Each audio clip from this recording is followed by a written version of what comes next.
शरणं हरिः शरणं हरिः शरणं हरिः शरणं। राम राम। साप्ताहिक सत्संग के लिए हमारे चैनल को जरूर सब्सक्राइब करें।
भगवान श्री रामचंद्र जी अयोध्या लौट आए हैं रावण पर विजय प्राप्त करके।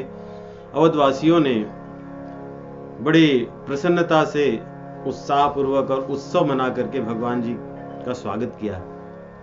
सभी लोग एक दूसरे से मिले। भगवान श्री रामचंद्र जी ने अपने मित्रों का परिचय कराया। सभी बंदर भालू कहते हैं कि इन लोगों ने मेरे लिए अपने प्राण दांव पर लगा दिए। मम हित लाग मेरे जन्म ही नहारे, मम हित लाग जन्म ही नहारे। इन लोगों ने अपने जन्म को, जीवन को मेरे हित के लिए गंवा दिया या दांव पर लगा दिया। उसके बाद गुरु वशिष्ठ जी आज्ञा करते हैं कि अब विलंब नहीं होना चाहिए, क्योंकि यही सुघड़ी और शुभ मुहूर्त है जब भगवान श्री रामचंद्र जी का अभिषेक हो जाए। क्योंकि पिछली बार भी ऐसे एक मुहूर्त था, उसमें विघ्न हो गई थी, अब विघ्न ना हो। इसी भाव से बहुत शीघ्रता से सभी धामन को भेजे जाते हैं। सुमन जी आते हैं, दूतों को बुलाते हैं, सेवकों को बुलाते हैं, अलग अलग दिशाओं में मंगल द्रव्य, अन्य नदियों के और सरोवर के, समुद्र के जल को ले आने के लिए भेजते हैं। सभी लोग जाते हैं, ले करके आते हैं। हरक समेत वशिष्ठ पद पुन सिर नायं आई। गए पता नहीं कितने समय में गए और आ गए, क्योंकि एक ही दोहे में जाना और आना सब है। जह तह धावन पठई पुनि मंगल द्रव्य मगाई, इसी में भेज दिए और वो लोग चले गए और हरक समेत वशिष्ठ पद पुनि सिर नायो आई। आकर के पुनः गुरु वशिष्ठ जी के चरण कमलों में जो चीजें मांगी गई थी सभी निवेदित करते हैं। और आगे उत्सव की तैयारियां चल रही हैं। आज रामचंद्र जी राज्याभिषिक्त होंगे। सामान्यतः संसार के जो राजपद है उनको पाने के लिए जीव क्या क्या नहीं करता, परंतु अयोध्या के लोग ऐसे हैं, या अयोध्या के भावी राजा राजकुमार ऐसे हैं जो राजपद दूसरों को देने के लिए क्या क्या नहीं करते। तो अंततः जैसे कुछ भी करके व्यक्ति राजपद पाता है, वैसे ही यहां पर कुछ भी करके राजपद न पा करके बाकी लोग बड़े प्रसन्न हैं। विशेष करके भरत जी, आज विजय उनका है और विजय उत्सव भगवान श्री रामचंद्र जी का मनाया जा रहा है। तो किस प्रकार उत्सव है? अवधपुरी अति रुचिर बनाई, देवन सुमन वृष्टि झरिलाई। देवता लोग पुष्पों की वर्षा कर रहे हैं और आकाश मंडल में विराजमान हैं। वे लोग भी आए हैं दर्शन करने के लिए। तो आरंभ भी यहां से करते हैं कि देवता लोग भी भगवान के दर्शन करने के लिए आए हुए हैं। अयोध्या पूरी सजी हुई है, धजी हुई है, सजी धजी है। तो अयोध्या सज गई है। अब भगवान श्री रामचंद्र जी और उनके मित्र लोग, भाई लोग भी सजेंगे धजेंगे। इसी का वर्णन इस दोहे में करते हैं कि रामचंद्र जी अपने सभी सेवकों को बुलाते हैं। कहते हैं इन जो मेरे मित्र आए हैं इनको ले जाओ, इनको स्नान कराओ, इनको आभूषण दो, इनको वस्त्र दो। तो राजोचित जो वस्त्र और आभूषण थे और जो स्नान की विधि थी वे सब मित्रों को, सखाओं को कराई गई और तुरंत जाकर के वे सेवा में लग गए। उसके बाद भगवान श्री रामचंद्र जी अपने प्यारे भरत जी को बुलाते हैं। पुनि करुणा निधि भरत हकारे,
पुनि करुणा निधि भरत हकारे।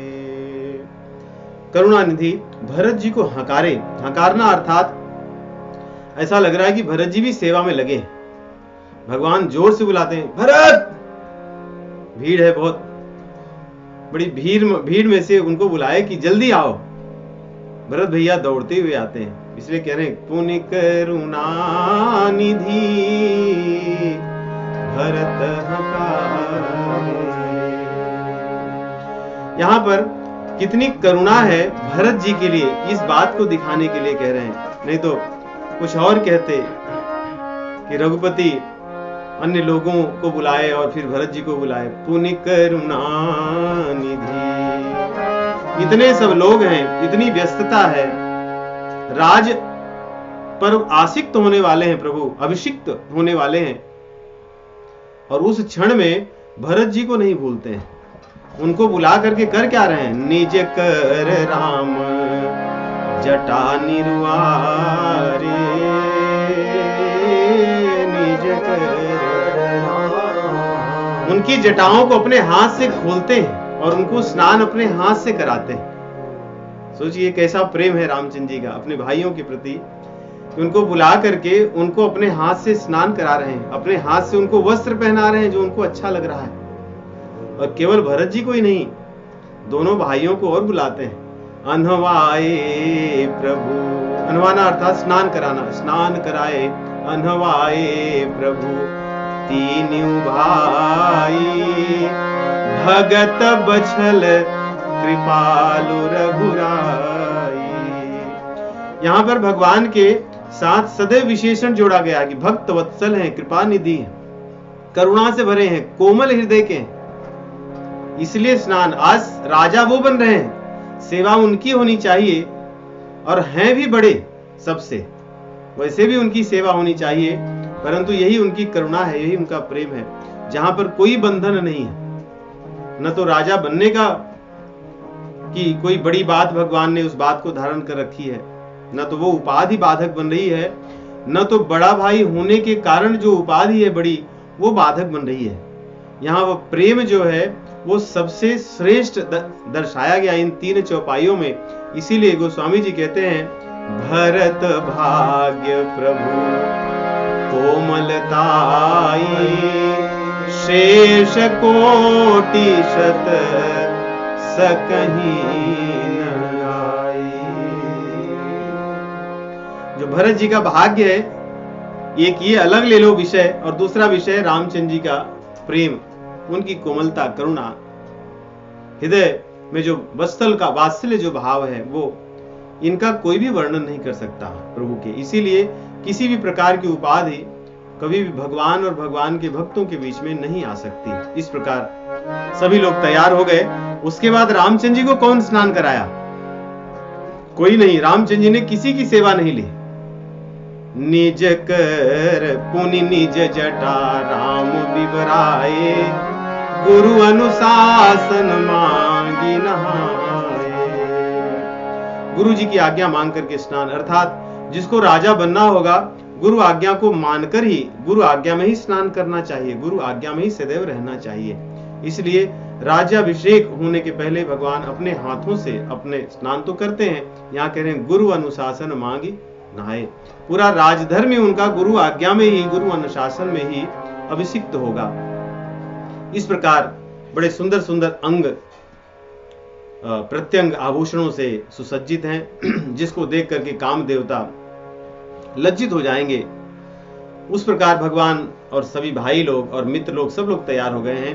अब माता जानकी जी को, जो सासुएं हैं तीनों, सब मिल करके, और भी जो सासुएं हैं उन्हें तैयार करती हैं, और सुंदर एक आभूषण है, सुंदर सुंदर आभूषण उन्हें पहनाती हैं, सजाती हैं, और ले जाकर के आसन पर विराजमान कराती हैं। यहाँ कह रहे हैं, राम बाम दिशि शोभती रमा रूप गुण खानी, देखी मातु सब हर्षी जन्म सुफल निज जानी।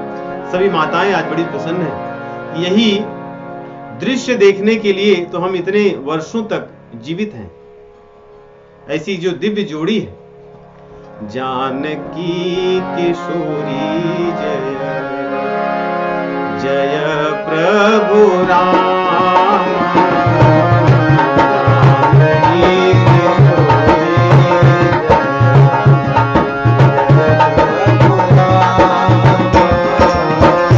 जय जय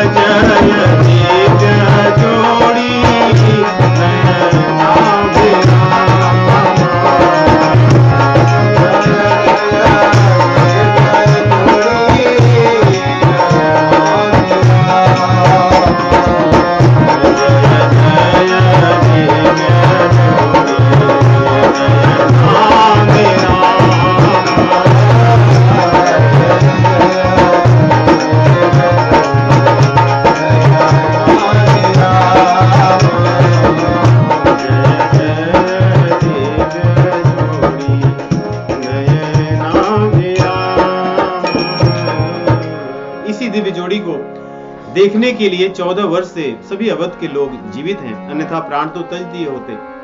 सभी को बहुत प्रेम है भगवान से, उनके बिना रह नहीं सकते थे। आज सभी का मन बहुत आनंद से भरा हुआ है और देवता भी इस दृश्य को, इसका दर्शन लेने के लिए आए हुए हैं। सुनु खगेस्ते ही अवसर ब्रह्मा शिव मुनि वृंद, ब्रह्मा शिव सभी आए हुए हैं और विमान पर चढ़ चढ़ के सब लोग ऊपर अपना आसन लेकर के बैठे हैं और वहीं से दर्शन कर रहे हैं और नीचे राजाभिषेक की तैयारी हो रही है। एक दिव्य सिंहासन है, गुरुदेव ने मंगाया और तुरंत उस पर रामचंद्र जी और जानकी माता जी को विराजमान होने के लिए कहा। कह रहे हैं रामचंद्र जी सभी को प्रणाम करके वहां पर बैठते हैं और मुनि लोग देख देख करके बहुत प्रसन्न हो रहे हैं। वेद मंत्रों का पाठ हो रहा है और जो राज्याभिषेक के लिए जो तैयारियां हुई थी उन सभी को वेद मंत्रों के द्वारा पूरा किया जा रहा है। गुरुदेव आकर के भगवान श्री रामचंद्र जी का तिलक करते हैं, अर्थात तिलक लगा करके उन्हें आज राजपद पर बिठा रहे हैं। प्रथम तिलक वशिष्ठ मुनि कीन्हा, पुनि सब विप्रन आय सुदीना, पुनि सब विप्रन आय सुदीना। गुरुदेव ने तिलक किया और सभी विप्रों को आज्ञा दी कि अब जाकर के रामचंद्र जी का आप लोग भी तिलक कीजिए और वेद मंत्रों से उनका स्वागत कीजिए। देवता लोग ऊपर बैठे हैं आकाश मंडल पे, वहां पर गंधर्व लोग आए हैं, किन्नर हैं, नाग हैं, सिद्ध हैं, चारण हैं, ये सब गा रहे हैं, नाच रहे हैं, भगवान की स्तुतियां कर रहे हैं। देवता अपनी अपनी पत्नियों के साथ, देवांगनाओं के साथ आए हैं, वे पुष्पों की वर्षा कर रहे हैं। आकाश मंडल विमानों से भरा है और भगवान श्री रामचंद्र जी दिव्य सिंहासन पर विराजमान है। ठीक उसी प्रकार सिंहासन पर त्रिभुवन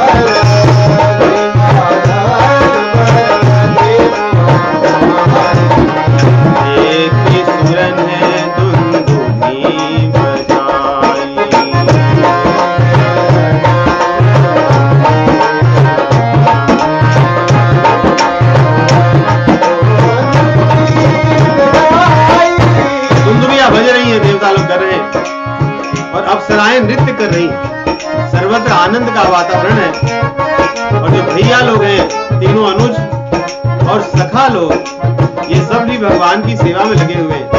भरतादि अनुज विभीषणांगद हनुमदादि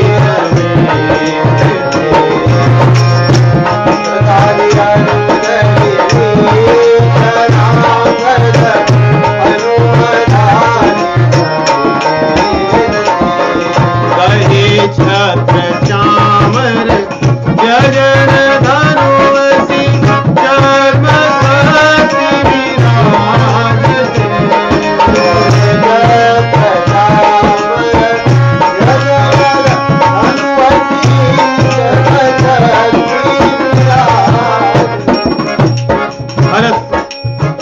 लक्ष्मण और शत्रुघ्न 3 जन, विभीषण, अंगद और हनुमान जी, और उनके साथ में सुग्रीव, हनुमदाद सुग्रीव। ये 7 लोग 7 भगवान के परिकर सेवा के लिए 7 चीजें अपने हाथ में धारण किए हैं। भरत जी छत्र धारण किए, भैया लखन चामर और शत्रुघ्न जी व्यजन पंखा डुला रहे। धनुष को धारण किया है विभीषण जी ने, अंगद जी असी तलवार को धारण किए, हनुमान जी चर्म को धारण किए, चर्म अर्थात ढाल, और हनुमान जी भगवान के ढाल है ही। और उनके जो आदि में सुग्रीव जी हैं, सुग्रीव जी शक्ति को धारण किए, 7 शस्त्र धारण किए, सभी भगवान राजा के रूप में विराजमान। और एक मूर्ति भी आती है, ऐसे देखोगे ऐसी मूर्तियां उपलब्ध हैं जिसमें ये सब लोग भगवान की सेवा में लगे हुए हैं और भगवान राज सिंहासन पर विराजमान हैं।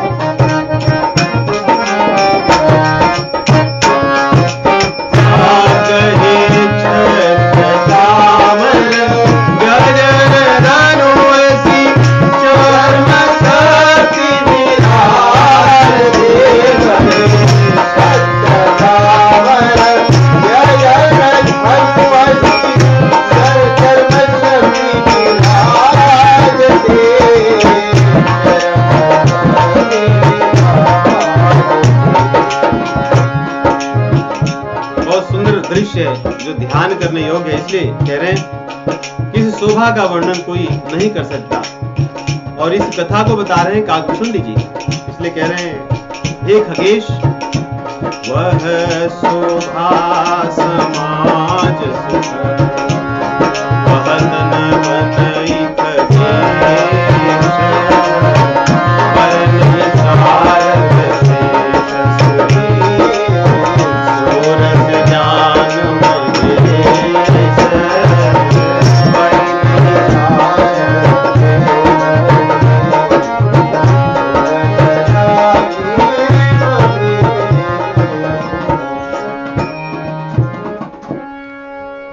ये जो रस है, सुख है, इसको सब लोग नहीं समझ सकते, इसको कुछ लोग ही जानते हैं। कौन कौन? शारदा जी, शेष, अनंत शेष, श्रुतियां और भगवान शिव जी, ये चारों के लिए कह रहे हैं सो रस जान महेश। इस रस को वही लोग जानते हैं, वही लोग इसका वर्णन करते हैं। आगे अब स्तुतियां, क्योंकि देवता सब आए हैं और स्तुति के माध्यम से अपनी सेवा देंगे भगवान के लिए। तो सबसे पहले कह रहे हैं, बड़े संक्षेप में इन्होंने कह दिया कि बहुत से देवता आए थे, वे लोग भगवान के सम्मुख गए, भगवान की स्तुति किए और भगवान से विदा लेकर के अपने अपने धाम चले गए। 2 मुख्य जन की स्तुतियों का यहां वर्णन है। एक है 4 वेदों की स्तुति और एक है भगवान शिव जी द्वारा श्री रामचंद्र जी की स्तुति। दोनों ही भक्ति से, ज्ञान से परिपूरित है। इनमें ही सारे शास्त्रों का सार है, क्योंकि वेद कह रहे हैं तो वेद जहां भी बोलते हैं बहुत सारी चीजें एक संक्षेप में कहते हैं, बहुत समासेन कहते हैं। इसलिए पूरे वेदों का सार इन 6 छंदों में है। जो 24 पंक्तियां हैं इसी में। तो चलिए इसको पढ़ें और इसको समझने का प्रयास करें कि वेद कह क्या रहे हैं भगवान श्री रामचंद्र जी को आसीन देखकर सिंहासन पर। और आए कैसे? वेद ब्राह्मणों का रूप धारण करके आए। कहने का भाव ये भी कि वेद जो पाठी ब्राह्मण है, विप्र है, उन्हीं के माध्यम से, उन्हीं के मुखों से ही स्तुति होती है भगवान की, और होनी चाहिए। तो वेद अपने स्वरूप को बदलकर ब्राह्मण स्वरूप में भगवान श्री रामचंद्र के सामने प्रकट हुए हैं, और इस रहस्य को रामचंद्र जी के अतिरिक्त और कोई नहीं जान रहा है। सब लोग ये सोच रहे हैं कि ये कोई और ब्राह्मण है जो हमारे राज्य के हैं और रामचंद्र जी की स्तुति कर रहे हैं। केवल रामचंद्र जी को पता है कि ये जो ब्राह्मण ये हैं यहाँ पर स्तुति कर रहे हैं, ये वास्तव में वेद हैं, अपने स्वरूप को बदल कर यहाँ आए।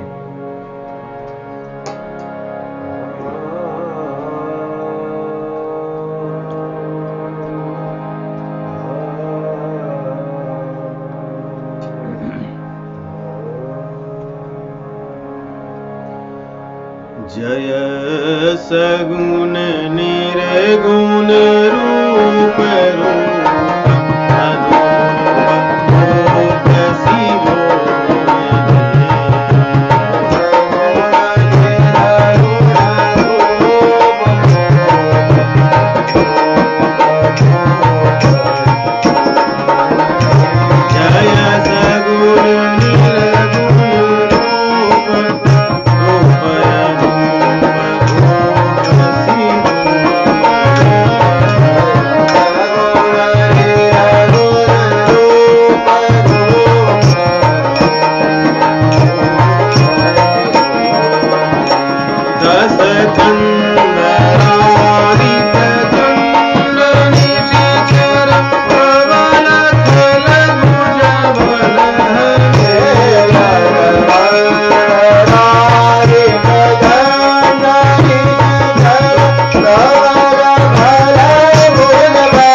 ऐसा यहाँ पे एक एक छंद ऐसा लग रहा है सभी वेद मिलकर कह रहे हैं, चारों वेद मिलकर के चार पंक्तियां एक एक छंद में कह रहे हैं। आरंभ भी करते हैं, कहते हैं सगुण और निर्गुण आपके रूप हैं। जय सगुण निर्गुण रूप रूप अनूप भूप शिरोमणे।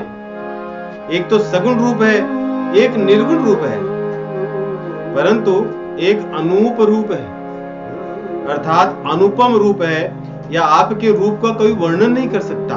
भले कोई सगुण रूप कहे, निर्गुण रूप कहे, परंतु आपका रूप तो अवर्णनीय है, वो अनुपम है, उसकी कोई तुलना करके बता नहीं सकता कि कैसा है। हे शिरोमणे, और आज इस समय आप भूप रूप में मुझे दिख रहे हैं। आपके रूप तो बहुत है, सगुण है, निर्गुण है, अनूप है, परंतु आप हमें भूप रूप में यहाँ पर विद्यमान दिख रहे हैं।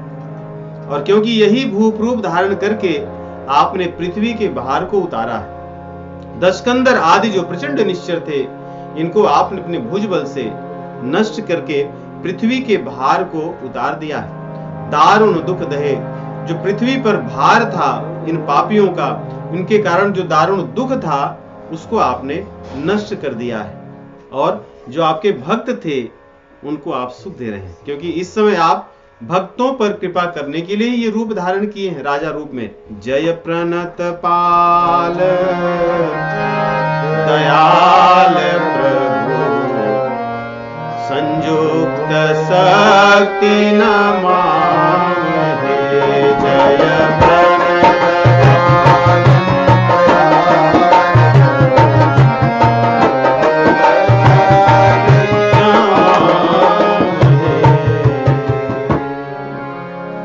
और आपका सगुण रूप हो, निर्गुण रूप हो, अनूप रूप हो, भूप रूप हो।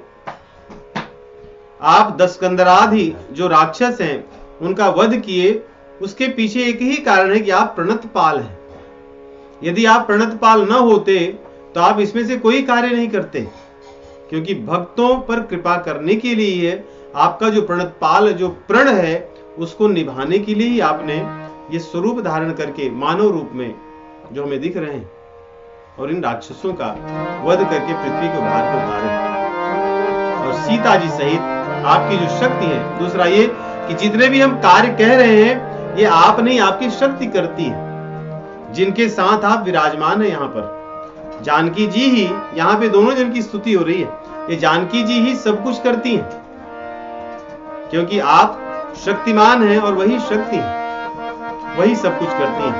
उन्होंने ही सबका पृथ्वी का भार उतारा है। इसलिए प्रभु संयुक्त शक्ति नमामहे, हे प्रभु संयुक्त शक्ति सीता सहित आपको हम प्रणाम करते हैं। जिस प्रकार पहले जो छंद में भगवान के स्वरूप का वर्णन करते हैं, उनके अवतार के रहस्य का वर्णन करते हैं, उनके प्रणतपाल गुण का और उनकी आह्लादनी शक्ति का गुणगान करते हैं। और आगे भगवान का वर्णन हो गया, अब जीवों का वर्णन कर रहे हैं। तव विषय माया बस सुरासुर, नाग नर यग जग हरि, तव विषय माया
कह रहे कि हे नाथ, तब विषम माया, यहाँ पे माया और माया का प्रभाव जीवों पर क्या है। तब विषम माया बस सुरासुर, नाग नर अग जग हरे।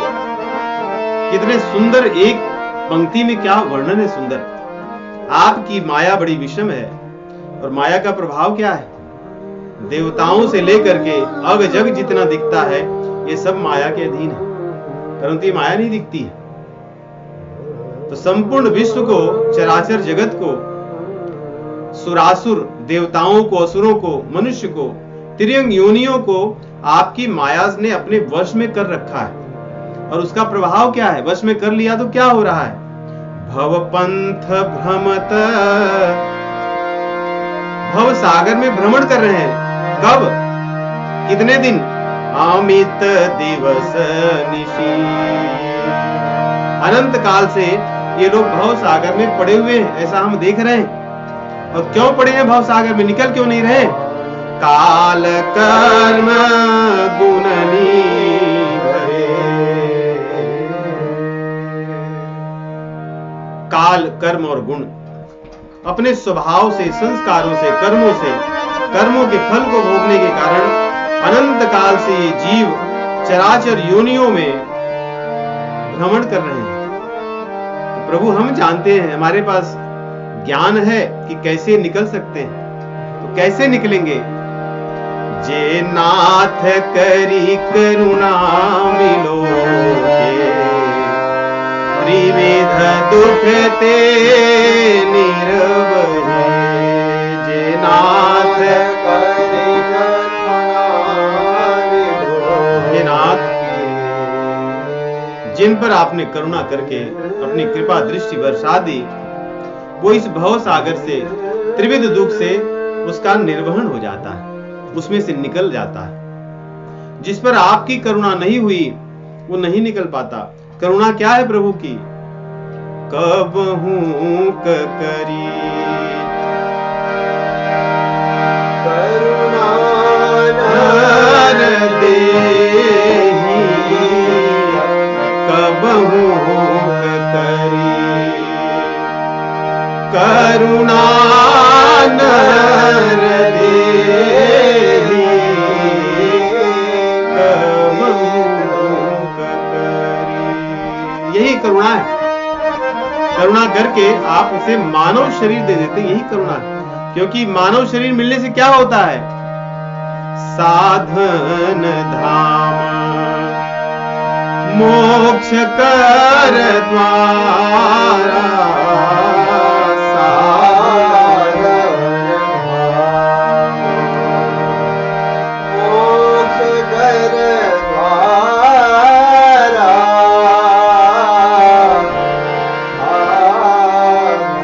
यही करुणा है कि आपने जिस पर करुणा करके देख ली, अर्थात उसे मानव शरीर मिल गया। और मानव शरीर मिलना अर्थात क्या? वो भव सागर से जो भ्रमण कर रहा है, भ्रमण उसका अब टूट जाएगा, अब उसमें से वो बाहर आ जाएगा। इसलिए कह रहे हैं यहाँ पे, आपको हम प्रणाम कर रहे हैं। क्यों?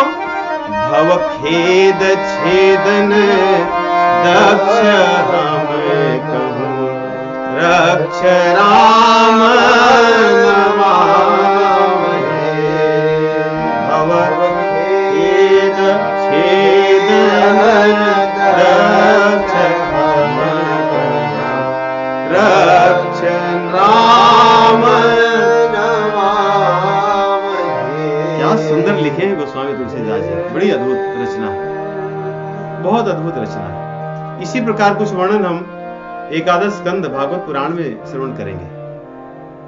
ऐसी वेदों की स्तुति बड़ी सुंदर है। कह रहे हैं भव खेद छेदन दक्ष। आप कौन हैं? आप भव सागर का जो रोग है, इसमें से निकालने में आप सबसे बड़े दक्ष वैद्य हैं। आप भवखेद को छेदने वाले दक्ष हैं, बड़े कुशल हैं। इसलिए आप हमारी रक्षा कीजिए। नहीं तो अगर हमारी रक्षा नहीं होगी तो भव सागर से निकलने का जो मार्ग है, इसका जो इसके जो सूत्र हैं, वे सूत्र लोगों को कहां से मिलेंगे? इसलिए आप हमारी रक्षा कीजिए, वेदों की रक्षा कीजिए। और वेदों की रक्षा के लिए भगवान प्रकट होते हैं। विप्रधेनु सुर संतहित या मनुज अवतार, निज इच्छा निर्मित तनु माया गुण गोपार। जहां पर विप्र अर्थात वहां पर वेद भी है। और सुंदर कांड में आता है, विभीषण जी कहते हैं, तात राम नहीं नर भूपाला, भुवनेश्वर कालहु कर काला।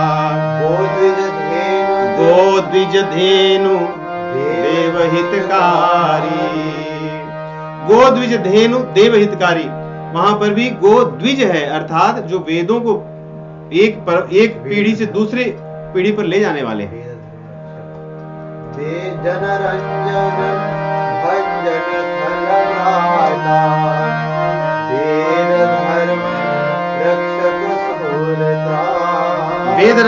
वेद धर्म रक्षक सुरत्राता।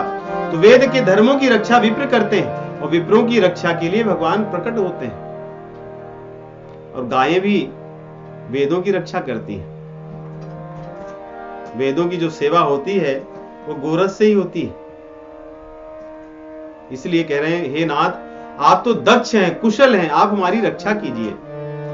तो यहां पर पहले में भगवान के रूप का, निर्गुण सगुण रूपों का वर्णन करके भगवान के अवतार का रहस्य, उसके बाद माया का प्रभाव, माया के प्रभाव से चराचर जगत में जीवों की स्थिति और जीवों का कैसे कल्याण हो, इसकी बात कह करके अपने रक्षा की प्रार्थना। और आगे कहते हैं, जे ज्ञान मन विमत तव हरनि भक्ति न आदरि, जे ज्ञान मन विमत तव हे पाई सुर दुर्लभ परालप, परत हम देखत हरि, हे पाई सुर दुर्लभ परालप, परत हम देखत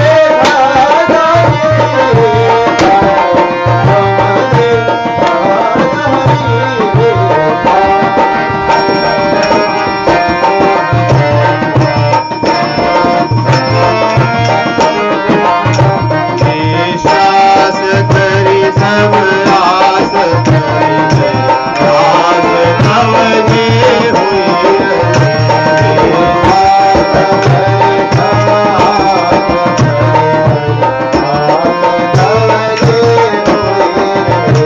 जपि नाम जपि नाम तव बिनु सब धरई हो, बात तो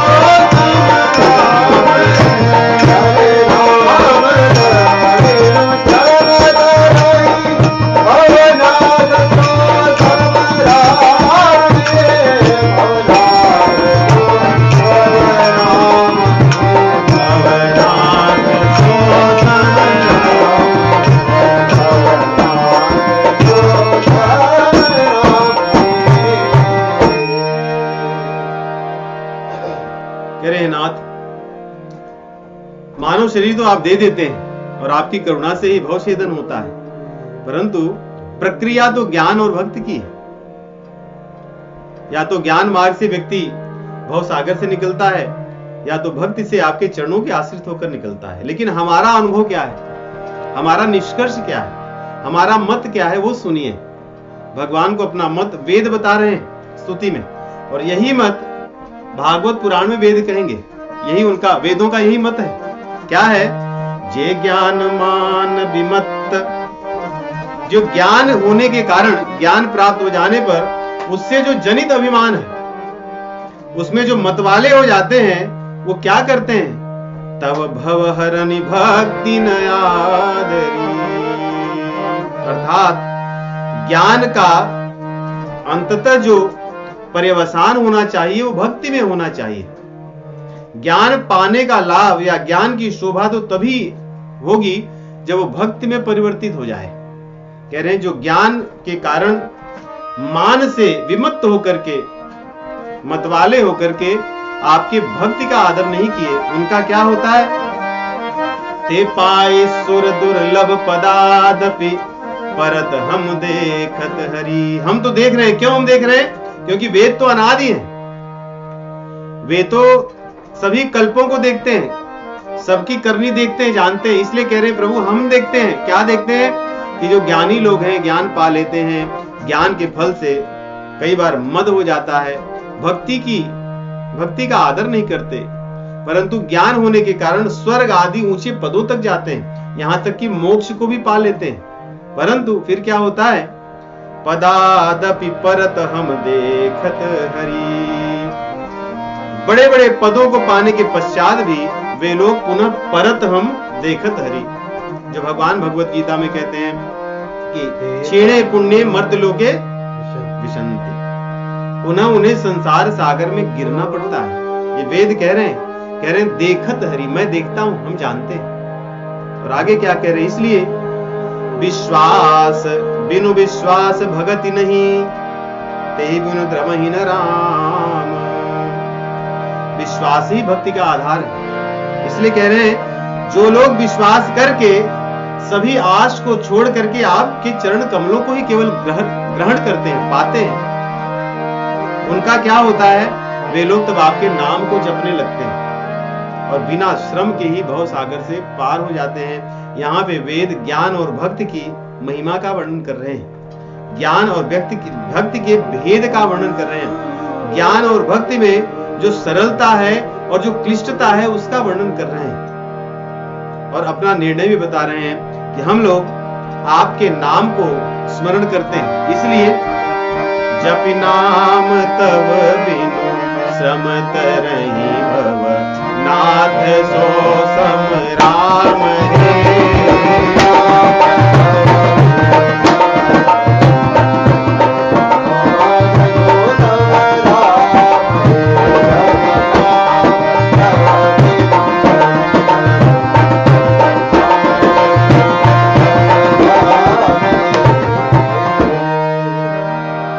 जो व्यक्ति विश्वास करके आपका दास हो जाता है वो आपके नाम को जप कर ही इस संसार सागर से तर जाता है। ये वेदों का, इसलिए नाथ सो समरामय, हम उनका स्मरण कर रहे हैं, आपके नामों का स्मरण कर रहे हैं, आपके नामों का जप करते हैं या आपका स्मरण करते हैं। इस प्रकार वेदों ने भगवान का, माया का, जीव का, संसित रोग का और इसमें से निकलने के जो साधन है भक्ति और ज्ञान का वर्णन करके आगे कह रहे हैं भगवान के चरण, क्योंकि कह रहे नहीं यहाँ पे विश्वास कर सब आस परिहर दास तव जे होई रहे, जपि नाम तव बिनु श्रम तरहि भव, नाथ सो समराम है। दास जो आपके चरण कमलों का दास हो गया है उसके गुणों का, उसका लाभ क्या है। देखिए चरण कमलों का जो महात्म्य है उसका वर्णन कर रहे हैं। जे चरण शिव अज पूज रहस्व, परसि मुनि पत्नी तरी, नख निर्गता मुनि बंदिता, त्रैलोक पावनी सुरसरी, भज कुलिश अंकुश कंज जुत बन, फिरत कंटक किन लहे, पद कंज द्वंद मुकुंद राम, रमेश नित्य भजा। अद्भुत कह रहे आपके जो चरण कमल हैं इनको तो भगवान शिव जी और ब्रह्मा जी भी इनको पूजते हैं, बड़े बड़े लोग पूजते हैं, लेकिन आप किनको दे देते हैं ये किसी को नहीं पता। सोचिए जिनको आरंभ कर रहे हैं कहां से कि ब्रह्मा और शिव जी भी आपके चरण कमलों को पाना चाहते हैं, परंतु आप अपने चरण कमल जिसको आपकी इच्छा होती है उसको दे देते हैं। मुनि पत्नी को आपने दे दिया, उनकी क्या योग्यता थी? मुनि पत्नी की क्या योग्यता है? योग्यता यहां शिव जी और ब्रह्मा जी की कह करके कह रहे हैं इतने आप कृपालु हैं कि जो योग्य न हो बस आस हो, क्योंकि विश्वामित्र जी ने बस दिखाया था, बस क्योंकि उनकी कृपा के कारण या उनके मान को बढ़ाने के लिए आपने उनको अपने चरण कमल दे दिए, क्योंकि उन्होंने कहा था चरण कमल रज चाहती, ये उन्होंने कहा था कि चरण कमल रज को चाह रही है आपके, बस इतना कहने पे आपने अपना चरण उन्हें दे दिया था। ये आपकी कृपालुता है। और आपके नख से निकली हुई जो गंगा जी हैं जिनकी मुनि लोग वंदना करते हैं और जो तीनों लोक को पावन करती हैं, तो आपके चरण कमल ही नहीं वहां से जो निकल जाता है वो भी सबको पावन करने वाला हो जाता है। इसीलिए भागवत पुराण में कहते हैं तीर्थी कुर्वन्ति तीर्थहानि, जो आपके भक्त हैं वो तीर्थों को तीर्थ करने वाले होते हैं, क्योंकि वो आपके चरण कमलों का स्पर्श पाते हैं, आपके चरण कमलों की कृपा पाते हैं। इसलिए तो सोचिए आपके चरण कमल की बात छोड़ दीजिए, आपके चरण कमलों के जो आश्रित होता है वही त्रिभुवन को पावन करने में योग्य हो जाता है, उसकी सामर्थ्य होती है। तो आपके चरण कमल ऐसे हैं, आपके चरण कमलों में ध्वज, अंकुश, पताका, कमल और कुलिश, वज्र अंकित हैं। यहाँ पे देखिए वेदों की कितनी सुंदर वर्णन है, कह रहे हैं आपके चरण कमलों में ये सब अंकित है। क्या क्या है? ध्वज, कुलिश, अंकुश और कंज। अब सोचिए कंज अर्थात कमल कितना कोमल होता है और अंकुश कितना वो नुकीला होता है, कष्ट देने वाला होता है। इसके अलावा कुलिश, वज्र, वो कितना कठोर होता है। ये दोनों एक साथ आपके चरण कमलों में रहते हैं। चिन्ह आपके चरण कमल के, आपके चरण कमल कठोर से कठोर हैं और कोमल से कोमल है। भक्तों के लिए कोमल से कोमल है और दुष्टों के लिए आपके चरण कमल कठोर से कठोर है। परंतु जो भी इनका आश्रय लेता है भगवान का हो जाता है। और कह रहे फिर भी आपके चरण कमल वज्र धारण किए हुए फिर भी वनों में जब भटक रहे थे तो कांटे भी उसमें एक चिन्ह बन गए हैं। अर्थात आप सबको अपना लेते हैं, अपने चरण कमलों में आप सबको अपना लेते हैं जो भी आपकी सेवा में आता है। इसलिए हे राम, आगे की जो पंक्ति बड़ी सुंदर है, पद कंज द्वंद्व मुकुंद राम रमेश नित्य भजामहे। हे मुकुंद, राम रमेश, एक तो अर्थ ये हो गया, आपके दोनों चरण कमलों को मैं प्रणाम करता हूं। दूसरा सुंदर अर्थ लगता है पद कंज, एक हो गया पद कंज चरण कमल। और कैसे? द्वंद्व मुकुंद, द्वंद्व भाव को नष्ट करने वाले, द्वंद्व भाव के जो मुकुंद है, मुकुंद अर्थात जो नष्ट कर दे, जो कुंठित कर दे, जो किसी के तेज को हटा दे, तो राक्षसों के मुकुंद करने वाले भगवान, इसीलिए उनका नाम मुकुंद है। तो कह रहे हैं आपके चरण कमल द्वंद्व भाव के मुकुंद करने वाले, द्वंद्व भाव को नष्ट करने वाले हैं। हम आपको नित्य भजते हैं। इस प्रकार वेदों ने भगवान के चरण कमलों की बड़ी सुंदर स्तुति की है। अगले छंद में इस पूरे माया के वृक्ष का वर्णन करते हैं। जो माया का वृक्ष है, भगवत गीता का जो पहला 15वें अध्याय के जो पहले दूसरे श्लोक हैं, उनका यहाँ पे, उनका और उनके अतिरिक्त और सबका यहाँ पे है। भागवत पुराण में भी यही छंद के अलग अलग भाव आएंगे। अव्यक्त मूलम अनादित रूप च चारि निगमागम भया। अव्यक्त मूलम अनादित रूप च चारि निगमागम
संसार वृक्ष का वर्णन करते हैं। कई ऐसे भी भाव ले सकते हैं कि संसार जो है, जो भगवान का विराट स्वरूप है, परंतु इस संसार को वृक्ष समझ करके इसका वर्णन है। ये वृक्ष है पूरा संसार, जो फलता फूलता है सदैव, ये कभी नष्ट नहीं होता। इसका आरंभ कहां से कर रहे हैं? अव्यक्त मूलम अनादि, ये वृक्ष अनादि, ये सदैव रहने वाला है, सदैव था, ये कभी नष्ट नहीं होता, ये अनादि है। और अव्यक्त मूलम, इसकी जड़ कहां है? इसकी जड़ है अव्यक्त मूलम, माया है। जो आपकी माया है वही इस संसार रूपी वृक्ष की जड़ है। उसी से इस जड़ का सिंचन होता है। जिसको सब कुछ वहीं से मिलता है। इसलिए संसार की जड़ भगवान की जो प्रकृति है, अव्यक्त मूलम अनादि, तो इसकी जड़ें आपकी माया है। आगे तरु त्वच, चार है, तो इस पेड़ के 4 त्वचाएं हैं, 4 इसकी छाल है। पेड़ों की छाल अगर आप देखोगे, जैसे जो बड़े पेड़ हैं आम इत्यादि के, छाल एक तो एकदम बाहर की हो जाती है, उसके भीतर थोड़ी कड़क होती है, उसके भीतर उससे भी अधिक दृढ़ होती है, और चौथी बड़ी पतली छाल होती है। तो कहते हैं छाल से 4 होती है वृक्षों की, और जो एकदम बाहर की होती है फिर धीरे धीरे वो निकलती जाती है, फिर अंदर की फिर बाहर आती है, फिर बाहर की निकलती जाती है, ऐसे ही, परंतु 4 त्वचा रहती है। कह रहे जो वृक्ष है आपका संसार का, जिसकी जड़ माया है, इसके 4 छाल हैं, 4 इसकी त्वचाएं। क्या त्वचाएं हैं? जागृत, स्वप्न, सुसुप्ति और तुरीय, ये 4 जो अवस्थाएं हैं, यही इसके 4 छाल हैं। क्यों ऐसी? तुरीय अवस्था अर्थात संसार से निकल जाना, बाहर की छाल जो निकल जाती है। उसके पहले सुसुप्त अवस्था अर्थात सूक्ष्म शरीर भी नहीं होगा और स्थूल शरीर भी नहीं होगा, केवल कारण शरीर रहता है सुसुप्त अवस्था में। और सुसुप्त अवस्था के पहले की अवस्था है स्वप्न अवस्था, जिसमें कारण शरीर रहता है, सूक्ष्म शरीर रहता है, परंतु स्थूल शरीर नहीं रहता। जिससे हम सो जाते हैं तो मन इंद्रियों को लेकर के घूमता है, सूक्ष्म शरीर रहता है, स्थूल शरीर उस समय सोया रहता है, शांत रहता है। और जागृत अवस्था में ये सारे सब जागते रहते हैं। कारण शरीर अर्थात अज्ञान जिसको कहते हैं, वो सूक्ष्म शरीर, मन, बुद्धि, चित्त, अहंकार, ये, और स्थूल शरीर जो हमारा भौतिक पंचभूतों का शरीर है, ये सब जागृत अवस्था में रहते हैं। तो इस प्रकार इस वृक्ष से निकलने वाले जो तुरीय जो होता है, वो छाल निकल जाती है उसमें निकल जाती है। मोक्ष इत्यादि जो पाने वाले ज्ञान मार्गीय योगी हैं, तुरीय समाधि अवस्था में चले जाते हैं। तो ये 4 इसकी त्वचाएं, ये निगमागम होने, ये वेद पुराणों में, श्रुतियों में सब जगह आता है। आगे षटकंध शाखा 25 अनेक पर्ण सुमन घने। षटकंध, इसकी 6 तने हैं। तने अर्थात जैसे पेड़ों की जो मुख्य डालियां होती, मोटी वाली, सबसे विशाल जो तने, या फिर ऐसे कह सकते हैं जैसे बरगद होता है, उसका हमें एक ही तना दिखता है, लेकिन कई बार बरगद बहुत वर्षों का हो तो कई तने हो जाते हैं, उसमें मोटे मोटे निकलते हैं। तो 6 कंध है इसके, 6 इसके तने। ये तने क्या क्या है? यही जो 6 प्रकृति की विकृत अवस्था है,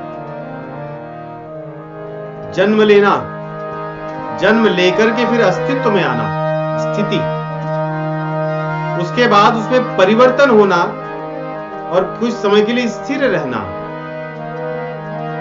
या अपने आप को बढ़ाना, एक से अधिक करना। उसके बाद जब क्षय होने लगता है, 5वीं अवस्था, और 6ठी अवस्था जो नष्ट हो जाता, नाश हो जाता है। ये 6 तने आपके, तो सृष्टि ऐसे ही बनती है, सब कुछ इसी के क्रम में चलता है। माया के माध्यम से बनते हैं, फिर बढ़ते हैं, स्थित रहते हैं, बढ़ते हैं, परिवर्तन होता है, क्षय होता है और नष्ट हो जाते हैं, फिर तो ये चलते रहता है, फिर नए स्कंद आते हैं। तो इस प्रकार ये 6 आपके कंद हैं, मुख्य मुख्य जो तने हैं, और 25 इसकी डालियां हैं। शाखा 25, 20 5 25 शाखाएं। इस पेड़ को पालने पोषने वाली कौन सी शाखाएं हैं जिस पर सब लोग पलते पूछते हैं? इसलिए इसको आप अगर कल्पना करोगे तो बड़ा सुंदर वर्णन है। इन डालियों पर ही सब आगे पलेंगे, पत्ते आएंगे और पुष्प आएंगे। ये डालियां कौन सी हैं उसका वर्णन कर रहे हैं। 5 महाभूत, छित जल पावक गगन समीर, पृथ्वी जल अग्नि वायु और आकाश, 5 इनकी तन मात्राएं, शब्द स्पर्श रस गंध और शब्द रूप, रस रूप, शब्द स्पर्श और गंध।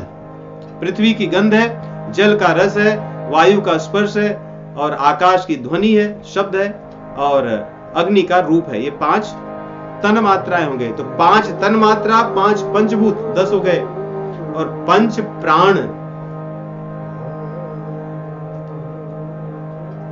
वैसे तो 10 प्राण हैं, परंतु 5 मुख्य हैं और 5 उनके अंतर्गत आते हैं। तो व्यान, अपान, समान, उदान और प्राणपान। प्राणपान, समान, व्यान, उदान, ये 5 प्राण हो गए। अब बचे 10, तो 10 कर्मेंद्रियां और ज्ञानेंद्रियां मिलाकर के 5 ज्ञानेंद्रियां और 5 कर्मेंद्रियां, और इन सब का एक दूसरे से लेना देना है। जैसे आंख ज्ञानेंद्रिय है, ये कौन सी कर्मेंद्रिय से जुड़ी है?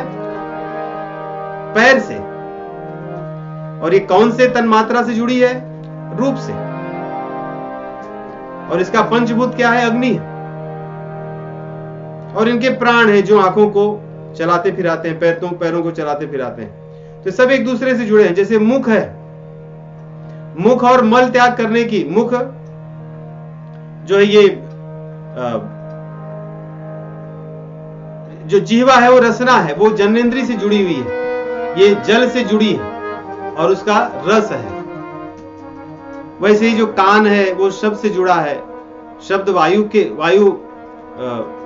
शब्द जो है आकाश से जुड़ा हुआ है, और कान जुड़े हैं हमारे वाणी से, इसीलिए जो बहरे होते हैं वो गूंगे भी होते हैं। तो एक कर्मेंद्रिय एक ज्ञानेंद्रिय से जुड़ी है।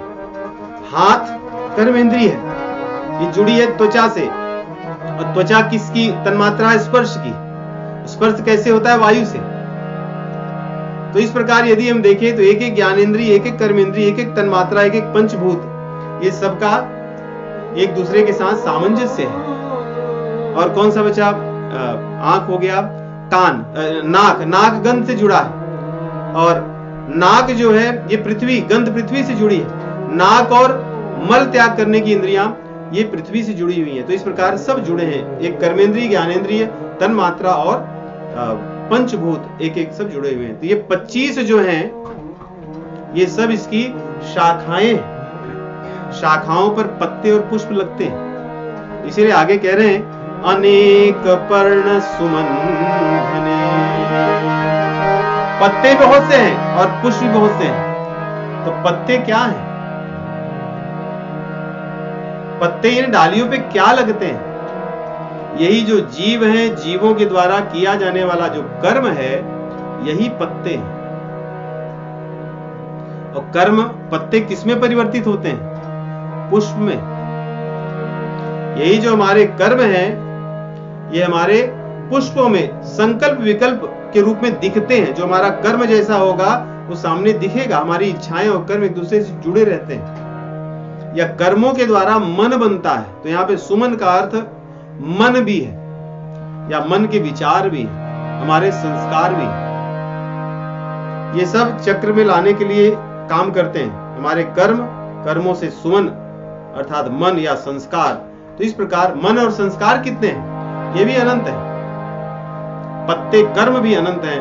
तो इस प्रकार इन्होंने वर्णन किया कि वृक्ष है, वृक्ष की जड़ें क्या हैं, वृक्ष की मुख्य शाखाएं क्या हैं, उसके चारों ओर जो छाल कौन कौन सी है, 4, उसकी डालियां कौन सी हैं, डालियों पे पत्ते कौन से हैं, पत्ते और पुष्प कौन कौन से हैं। और उसके बाद कह रहे हैं जब पुष्प लगेंगे तो फल भी लगता है।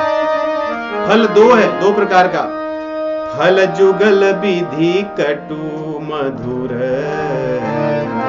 कटु और मधुर, कड़वा और मीठा, या तीखा और मीठा, यही 2 फल हैं।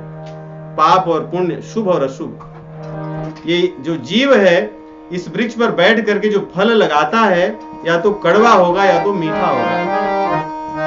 यही फल के चक्कर में फिर फल से फिर क्या होता है? फिर वृक्ष यही होगा, वृक्ष संसार रूपी वृक्ष बनता है। तो इन्हीं फल से, फल के अंदर जो बीज है, पूरा इसी संसार में जीव लगा रहता है। और इसमें एक बेली भी है। बेली अकेली जेहि आश्रित रहे, बेली अकेली।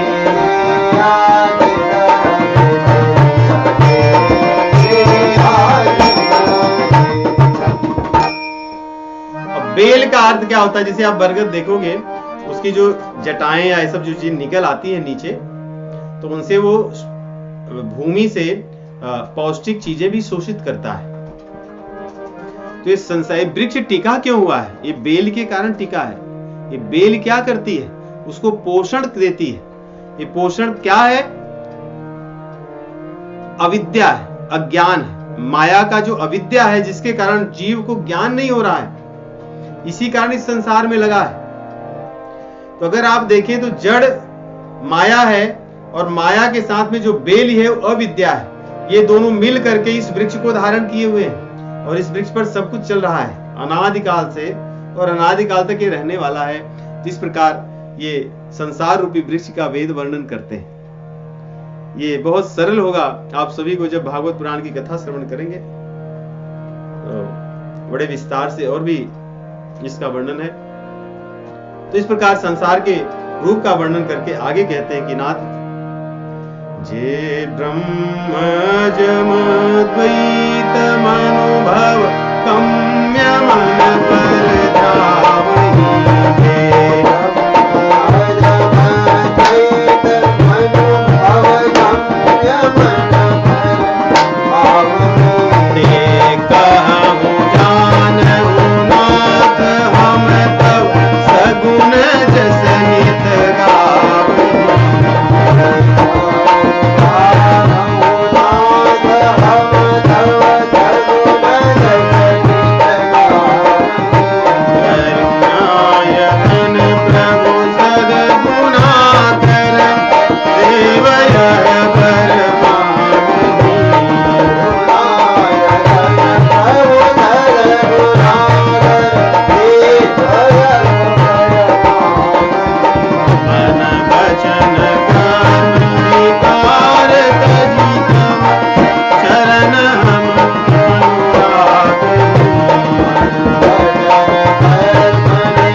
अपनी स्तुति के विराम में भी यही कर रहे हैं। बहुत सुंदर है। देखिए ये वेदांत से भरा हुआ है।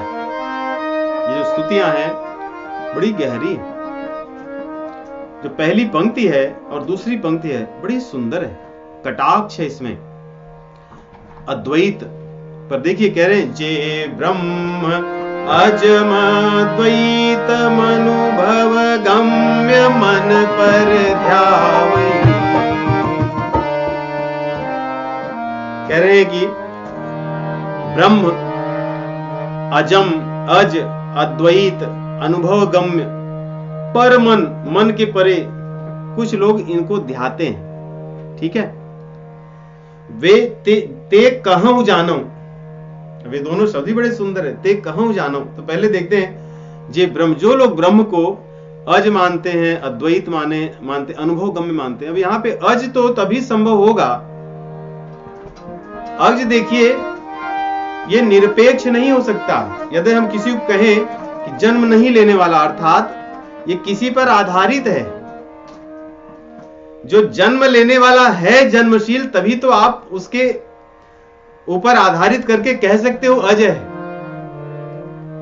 आप अद्वैत कह रहे हो, अर्थात ये किसी पर आधारित है, क्योंकि द्वैत है उसी के सापेक्ष आपको कहना पड़ रहा है कि अद्वैत। तो इसलिए कह रहे हैं जे ब्रह्म अज मद्वैत अनुभव गम्य। अब अनुभव गम्य, तो अनुभव गम्य अर्थात अनुभव में आने वाला। किसके अनुभव में आने वाला? अब यहां पे प्रश्न उठता नहीं। अनुभव ये भी सापेक्ष है, ये निरपेक्ष नहीं हो सकता। यदि कोई वस्तु अनुभव में आ रही है तो अनुभव करने वाला कौन है? यदि अनुभव करने वाला कोई है और अनुभव है में आने वाला कोई है, तो वहां फिर अद्वैत कैसे होगा? वो तो फिर द्वैत होगा। इसीलिए बड़ी सुंदर स्तुति है।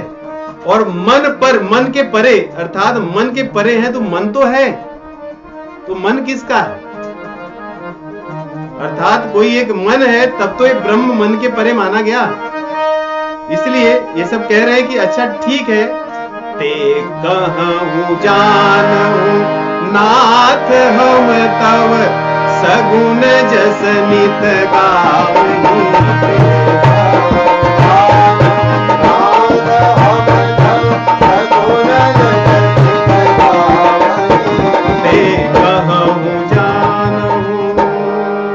तो वे लोग कह रहे हैं कि जे लोग पहला जे ब्रह्म ऐसा करके उनका ध्यान करते हैं, ते कहूं जानो, वे लोग कहने वाले भी वही हैं, जानने वाले भी वही हैं।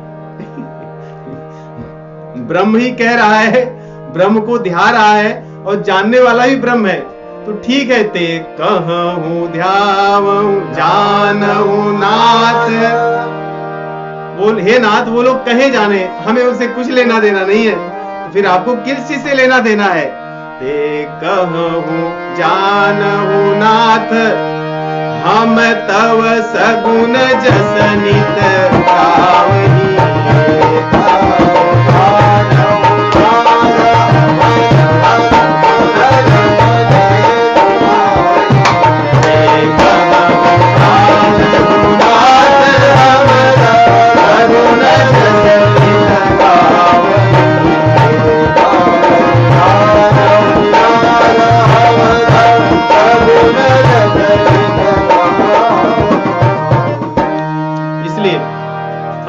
सगुण रूप का ही ध्यान करेंगे, सगुण यश का ही हम वर्णन करेंगे। इसीलिए देखिए वैष्णव सिद्धांत में जो भगवान का सगुण स्वरूप है वही मुख्य स्वरूप, उसी के आधार पर जो कुछ भी होगा सो होगा, ऐसा है, क्योंकि वो निरपेक्ष है, उसको किसी की आवश्यकता नहीं। तो इसलिए आगे कह रहे हैं, हे करुणायतन प्रभु सद्गुना कर देव यह वर मांगहि। एक वरदान हम मांगते हैं, तो क्या है? मन वचन कर्म विकार तजि तव चरण हम अनुराग।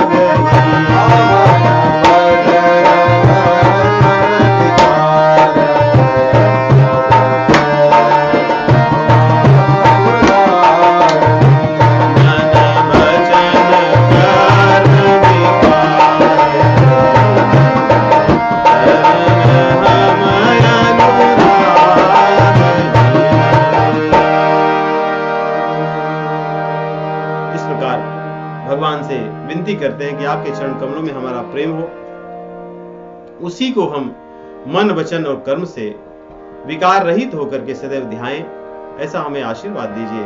ऐसा आशीर्वाद लेकर के वहां से वेद अंतर्धान हो जाते हैं। उसके बाद भगवान शिव जी आएंगे, स्तुति करेंगे, जिसकी चर्चा हम अगले सप्ताह करेंगे। श्री राम जय जय राम, श्री राम।